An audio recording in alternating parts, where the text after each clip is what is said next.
अगर आप भी एक अच्छे और स्थायी रोजगार की तलाश में हैं तो आप एसबीआई का ग्राहक सेवा केंद्र खोलकर हर महीने 25,000 से 1 लाख रुपए आसानी से कमा सकते हैं। यह काम आप ग्रामीण क्षेत्र और शहरी क्षेत्र दोनों में कर सकते हैं, क्योंकि ज्यादातर दूर दराज इलाकों और ग्रामीण क्षेत्रों में बैंकिंग सुविधाओं का लाभ नहीं मिल पाता। इसलिए बैंक आपको अपना मिनी बैंक खोलने का अवसर देती है। लेकिन ग्राहक सेवा केंद्र कैसे मिलेगा, इसके लिए क्या क्या दस्तावेज की जरूरत रहेगी, इसे कौन ले सकता है और इसे कैसे ले सकता है, और इसे लेने के लिए आपको कितना पैसा खर्च करना पड़ेगा, यह सारे सवाल आपके माइंड में जरूर आए होंगे। तो चलिए आपके इन सवालों को क्लियर करते हैं। तो चलिए सीरीज स्टार्ट करते हैं। और आपको यह सीरीज पूरी पसंद आती है तो अपने उन दोस्तों के साथ जरूर से शेयर कर देना जो आपसे अक्सर पूछते हैं कि यार मेरे लिए कोई काम हो तो बताना। ग्राहक सेवा केंद्र लेने से पहले जान लेते हैं कि ग्राहक सेवा केंद्र पर आप क्या क्या काम कर सकते हैं। ग्राहक सेवा केंद्र से आप बहुत सारे काम कर सकते हैं, जैसे किसी का नया अकाउंट ओपन करना है तो आप न्यू अकाउंट ओपन कर सकते हैं, और इसी के साथ किसी के बैंक अकाउंट में अगर आधार कार्ड और पैन कार्ड को लिंक करना है तो यह काम भी आप कर सकते हैं, या किसी के अकाउंट में पैसा जमा करना है तो आप उसके अकाउंट में पैसा जमा कर सकते हैं, और किसी ग्राहक के अकाउंट से अगर पैसा निकालना है तो उससे ये सुविधा भी आप दे सकते हैं और उसके अकाउंट से पैसा निकाल भी सकते हैं। बैंक की जो पासबुक दी जाती है उस पासबुक का प्रिंट आउट भी आप कर सकते हैं, जिसके अंदर उनकी लेन देन की जो एंट्री है वो आ जाती है। और किसी ग्राहक को अगर नया एटीएम चाहिए तो आप उस एटीएम के लिए भी अप्लाई कर सकते हैं, और इसी के साथ आप इंश्योरेंस का काम भी कर सकते हैं। आप अपने ग्राहक सेवा केंद्र पर आरडी अकाउंट ओपन कर सकते हैं, एफडी अकाउंट ओपन कर सकते हैं, या ग्राहक के पैसे को एक अकाउंट से दूसरे अकाउंट में अगर ट्रांसफर करना है तो यह काम भी आप कर सकते हैं। अगर ग्राहक का मोबाइल नंबर बैंक अकाउंट में लिंक नहीं है तो यह काम भी आप कर सकते हैं। प्रधानमंत्री पेंशन योजना और बीमा योजना का काम भी कर सकते हैं, और अन्य बैंक संबंधी समस्याओं का समाधान भी आप कर सकते हैं, जिससे नागरिकों को आसानी से समस्या का समाधान मिल जाएगा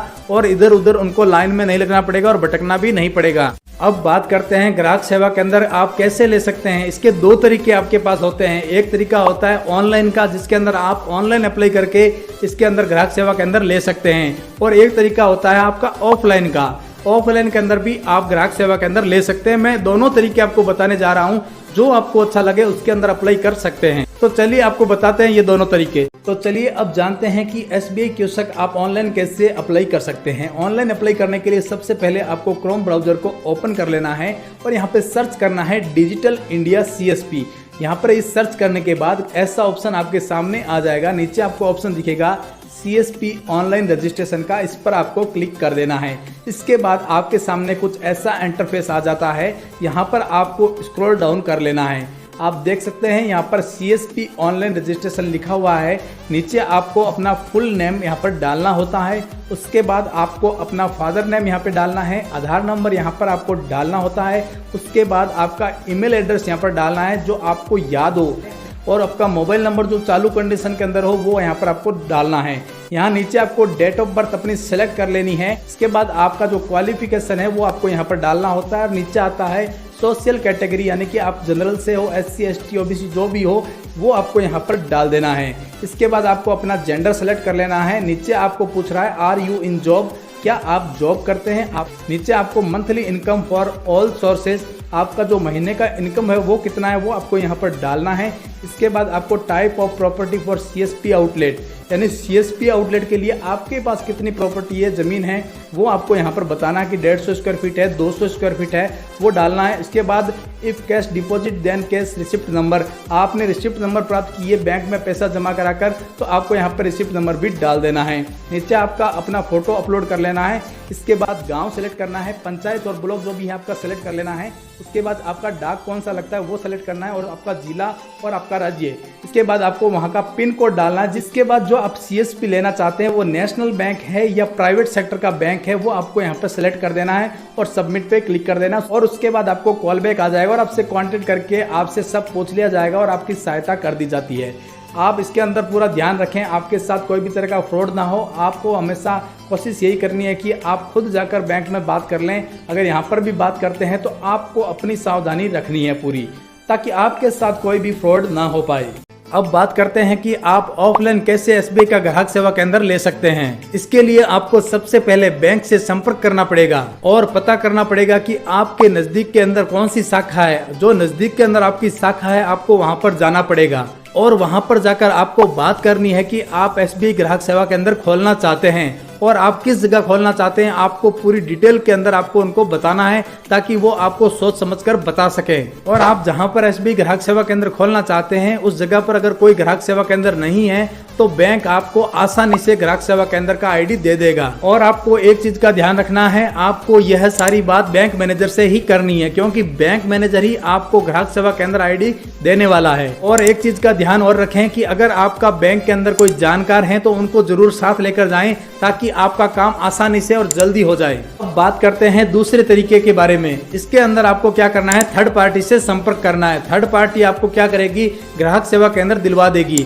इसके अंदर वो अपना कुछ चार्ज लेती है, वो चार्ज आपको उनको देना पड़ेगा। लेकिन आपको एक चीज का ध्यान रखना है कि आप जिस कंपनी से बैंक ग्राहक सेवा केंद्र लेना चाहते हैं उसकी पहले पूरी जानकारी ले लेना, नहीं तो आपके साथ फ्रॉड हो सकता है क्योंकि आज इन चीजों का फ्रॉड बहुत ज्यादा हो रहा है। तो ये चीज आपको जरूर से ध्यान रखनी है। और आपके नजदीक में ब्रांच हैं और आप थोड़े जानकार हैं तो आप खुद जाकर SBI से ये काम कर सकते हैं। आपको थर्ड पार्टी की जरूरत नहीं रहेगी। थर्ड पार्टी की जरूरत तब रहती है जब आपको जानकारी नहीं हो या आपको लेने में समस्या आ रही हो, तब ही इसका चयन करें, नहीं तो आप खुद जाकर लें ताकि आपके साथ कोई भी धोखाधड़ी ना हो। SBI ग्राहक सेवा केंद्र लेने के लिए आपको क्या क्या उपकरण और क्या पात्रता की आवश्यकता रहेगी, आइए जानते हैं। इसके लिए एक लैपटॉप और कंप्यूटर, प्रिंटर और स्कैनर और एक फिंगरप्रिंट डिवाइस और अच्छा इंटरनेट कनेक्शन। इसके साथ एक दुकान चाहिएगी आपको 150 स्क्वायर फीट तक की और इसके अंदर फर्नीचर होना चाहिए थोड़ा बहुत, और एक लॉकअप की जिसके अंदर आप अर्जेंट डॉक्यूमेंट्स और पेमेंट रख सकें। अब बात करते हैं कि इसके अंदर आपको क्या क्या पात्रता चाहिए। इसमें आवेदन करने के लिए आपका 12वीं पास होना बहुत ज्यादा जरूरी है और 12वीं पास का जो अंक तालिका है वो आपके पास होना चाहिए। और अगर आपने SBI से कभी भी लोन लिया है तो वो लोन आपका बकाया नहीं होना चाहिए, वो लोन आपको भर देना है, उसके बाद इसके अंदर अप्लाई करना होता है। और जो आवेदन कर रहा है उस पर कोई भी आपराधिक मुकदमा दर्ज नहीं होना चाहिए, कोई भी आपका न्यायालय के अंदर मुकदमा पेंडिंग नहीं होना चाहिए। और आपको कंप्यूटर का बेसिक नॉलेज होना बहुत ज्यादा जरूरी है, बिना बेसिक नॉलेज के आप इसके अंदर काम नहीं कर सकते। अब बात करते हैं इसके अंदर आपको क्या क्या डॉक्यूमेंट चाहिए। इसके अंदर आवेदक का 2 passport size photo, pan card, आवेदन करने वाले का आधार कार्ड, पुलिस वेरिफिकेशन प्रमाण पत्र, दुकान का लीज या ओनरशिप का प्रूफ, ये सारे दस्तावेज आपके पास रखने हैं, इनकी जरूरत पड़ सकती है।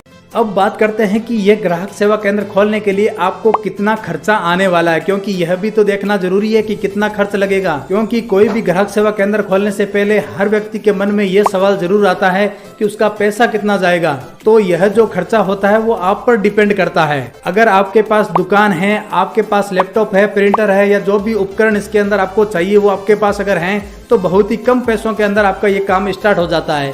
लेकिन अगर आपके पास खुद का दुकान नहीं है, खुद के उपकरण नहीं है, तो आपको ये थोड़ा महंगा पड़ जाता है। कम से कम 80,000 से 1 लाख रुपए तक आपका इसके अंदर इन्वेस्ट आ सकता है, क्योंकि इसके अंदर काम करने के लिए आपको सारे उपकरण जो चाहिए वो इसके अंदर जरूरी हैं। अगर वो आपके पास नहीं होंगे तो आप ग्राहकों का काम कैसे करेंगे, क्योंकि जो उपकरण काम आने वाले हैं जैसे फिंगरप्रिंट है, प्रिंटर है, ये सारे चीज जो जरूरी चीजें हैं वो आपके पास होनी जरूरी है। और दुकान के अंदर थोड़ा बहुत फर्नीचर की भी आवश्यकता पड़ती है जिसके अंदर आप अपना सामान रख सकें और आप अपना डॉक्यूमेंट्स जो है उनके अंदर सेफ रख सकें। अब यह तो बात हुई खर्चे की। अब खर्चा करने के बाद आप वापस कमा कितना सकते हैं ये भी तो बहुत ज्यादा जरूरी है। चलिए मैं आपको बताता हूँ। SBI ग्राहक सेवा केंद्र खोलकर आप अच्छा पैसा कमा सकते हैं, क्योंकि इसके अंदर आपको हर काम का अलग अलग कमीशन दिया जाता है। जैसे आप किसी का नया बैंक अकाउंट ओपन कर रहे हैं तो उसका कमीशन अलग दिया जाता है, या किसी ग्राहक का पेमेंट आप जमा कर रहे हैं या उसकी निकासी कर रहे हैं तो उसके अंदर कमीशन आपको अलग दिया जाता है,